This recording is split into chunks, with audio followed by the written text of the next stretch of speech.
जेन्जीको अमर ज्योति, शहीदको बलिदान। म शहीद। मेरो कथा हिमाल जस्तै अटल र मेचीदेखि महाकालीसम्म फैलिएको मेरो जस्तै युवाहरूको अनगिन्ती पीडा जस्तै गहिरो छ। म कुनै इतिहासको पानाको नायक होइन, न त कुनै राजनीतिको झुटो घोषणा पत्र। म कुनै धनाढ्य परिवारको सन्तान पनि होइन। म त त्यो किसानको छोरा हुँ जसको हत्केलाको रेखाहरूमा माटोको सुगन्ध मिसिएको हुन्छ। मेरी आमाको आँखामा सधैँ एउटा सपना हुन्थ्यो, मेरो छोराले नेपालमै बसेर देशको सेवा गरोस्। मैले पनि त्यसै गरेँ। मैले रात दिन एक गरेर पढेँ, मेरिट लिस्टको पहिलो पानामा नाम लेखाएँ। तर मेरो योग्यता, मेरो मेडल, मेरो मेहनत सबै त्यस क्षण फिक्का भयो जब मैले थाहा पाएँ यो देशमा अवसरको ढोका योग्यताले होइन, नाताले मात्र खुल्छ। सरकारी जागिरको परीक्षामा म दोस्रो भएँ, जबकि पहिलो हुने युवा नेताको भतिजो थियो, जसले परीक्षा हलमा मेरो छेउमा बसेर खुलेआम नक्कली कागज साटेको थियो। त्यो दिन मेरो योग्यता पराजित भयो, मेरो इमानदारी लज्जित भयो। त्यसपछि मैले बुझेँ, यो देशमा सिस्टम मरेको छैन, यो त सिटिमेटले चलिरहेको छ। त्यो क्षण मेरो प्रमाणपत्र मेरो कोठाको भित्तामा झुन्डिएको एउटा उपहास जस्तो लाग्थ्यो, जसमा लेखिएको थियो, तिमी योग्य छौ, तर तिम्रो देश तिम्रो लागि योग्य छैन। एउटा गरिब राष्ट्रको किसानको छोरा भएर मैले सोचेँ, कति बेच्नेछौ तिमीले यो देशको हरियाली, कति लुट्नेछौ तिमीले यो निर्दय जनताको बाली। न्याय मर्छ, सत्य हार्छ, या त केवल बल चल्छ। न्याय मर्छ, सत्य हार्छ, यहाँ त केवल बल चल्छ। यो पुस्ताको भावनामाथि तिम्रो स्वार्थको विष किन फल्छ? कति सहु अब यो अन्याय यो उत्पीडनको घाउमा, कति सहु अब यो अन्याय यो उत्पीडनको घाउमा। यो पुस्ताको भविष्य किन बन्धक बन्यो यहाँका दाउमा? यो पुस्ताको भविष्य किन बन्धक बन्यो यहाँका दाउमा? मौनताको अन्धकार। जब मेरो आशाका सबै ढोका बन्द भए, मैले पनि बाध्य भएर कतार जाने निर्णय गरेँ। मेरो भिसाको फारम लगभग तयार थियो। त्यो रात म झ्यालबाट बाहिर हेरिरहेको थिएँ।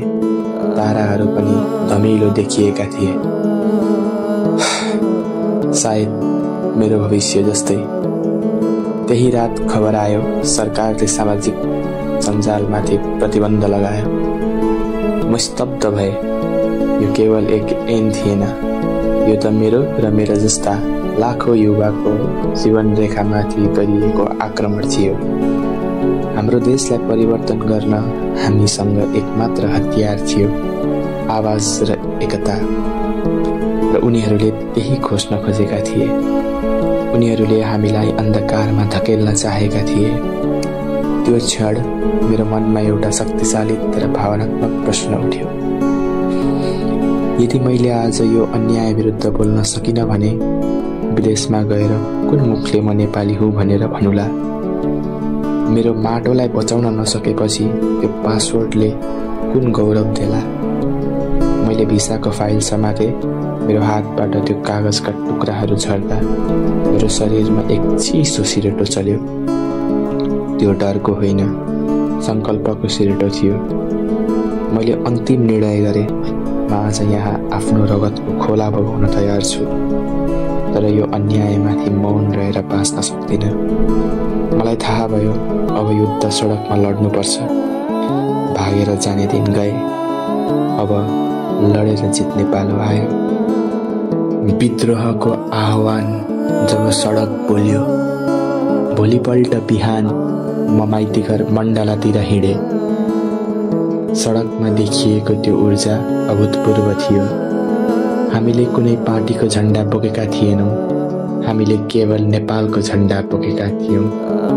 हाम्रो भिडमा हरेक वर्गका युवा थिए, तर सबैको आँखामा एउटै आगो बलिरहेको थियो। जब हामी नारा लगाउँदै अघि बढ्यौँ, मेरो मुटुको धड्कन पनि त्यो क्रान्तिको तालमा मिसिएको थियो। आजको यो पुस्ता अब झुक्न जान्दैन, हाम्रो भविष्य चोरहरूलाई अब सुम्पिन मान्दैन। नचाहियो धम्की हामीलाई, नचाहियो तिम्रो त्रास, सुशासनको त्यो सूर्य अब जेन्जीबाट उदाउने आस। यो देश हाम्रो हो, तिम्रो जागिर होइन, नातावाद मुर्दाबाद, अब यो अन्याय सहन सकिन्न। हामी नयाँ बानेश्वर स्थित संसद भवनको ढोकासम्म पुग्यौं। त्यहाँको वातावरण युद्धको घोषणा जस्तै थियो। पुलिसका बोटहरू, लाठी र अर्सु ग्यास। जब पहिलो अर्सु ग्यासको सेल फुट्यो, यसको तीतो गन्धले मेरो श्वास अवरुद्ध भयो, तर मेरो हृदयको आवाज रोकिएन। मेरो छेउमा एक बहिनीलाई चोट लाग्यो। उनको हातबाट रगत बगिरहेको थियो, तर उनले आँसु पुस्दै चिच्याइन्, हाम्रो रगतले यहाँ न्यायको फूल फुलाउँछ। त्यो क्षण मेरो शरीरभरि काँडा उम्रियो। यो विद्रोहको शक्ति कुनै शारीरिक बलमा थिएन, यो त आत्माको संकल्प थियो। अन्तिम पुकार, रगतको मसीले लेखिएको घोषणा। दमन बढ्दै गयो। पुलिसले अन्धधुन्ध लाठीचार्ज गर्न थाले। भिडलाई तितर-बितर पार्नका लागि अन्तिम शस्त्रको प्रयोग गरियो। त्यो अराजकताको बीचमा मैले देखे एक वृद्ध जसले हाम्रो आन्दोलनलाई समर्थन गर्दै फूल फ्याँकिरहेका थिए। उनलाई एक हवलदारले निर्दयी ढङ्गले लाठीले हिर्काए। मैले भने सहन सकिन। म हस्याङ फस्याङ गर्दै भिड चिर्दै अगाडि बढे। रोक्नुहोस्। मेरो आवाज सबै दमन चिरेर बाहिर निस्कियो।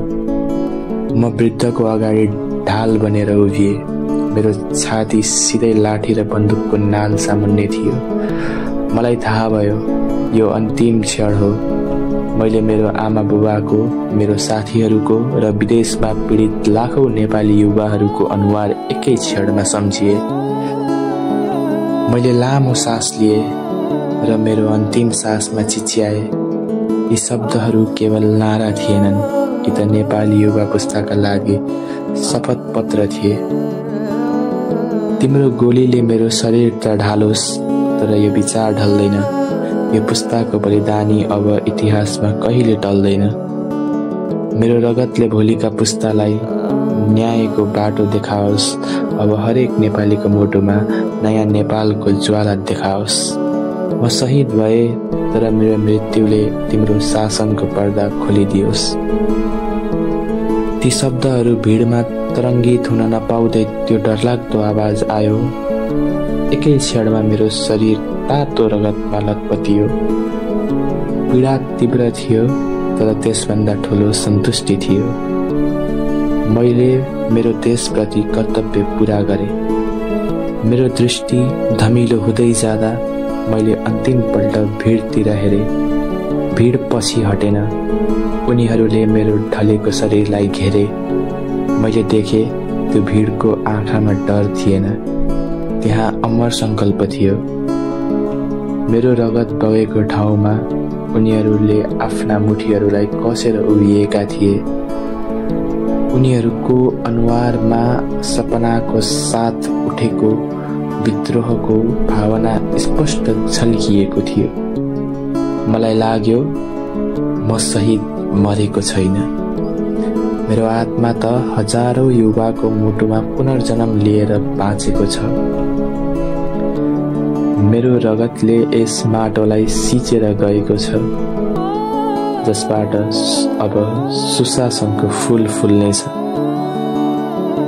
फरक यति भयो कि मातृभूमि आमाको काख भर्न जाँदा जन्म दिने आमाको काख आज रितिएको छ।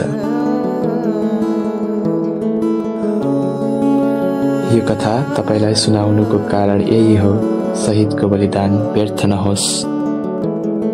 धन्यवाद।